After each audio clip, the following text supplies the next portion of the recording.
معك انا واحد السؤال بخصوص الليسونس ديالك. قلتي بانك درتي ليسونس في ليكونومي ياك؟ الا كان ممكن تعطيني واحد التوضيح الفرق ما بين الفيفو والليفو، امتى كنخدموا بالفيفو او لا اشنو هي لابريفياسيون ديال الفيفو واشنو هي لابريفياسيون ديال اللايفو؟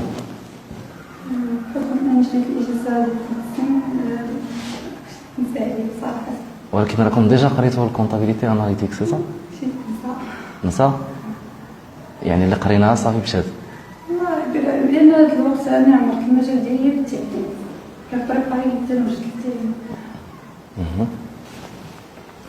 واخا نسولك سؤال بالنسبه للمنظومه ديال التعليم في المغرب، اشنو هي الاسباب ديال الفشل ديالها في نظرك؟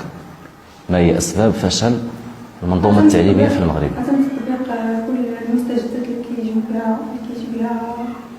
المنظومه التعليميه، ما كيطبقوش ديك المستجدات على وجهها. على ذكر المستجدات، اشنو هما هاد المرجعيات ديال الاصلاح اللي اعتمدها المغرب؟ قانون الاطار.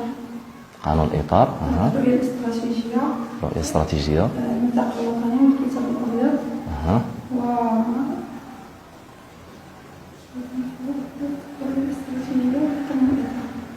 اشنو هي المرجعيه اللي خدامين عليها الان؟ قانون الاطار. قانون الاطار. امتى بدا قانون الاطار؟ 2015 هو تطبق، هو انه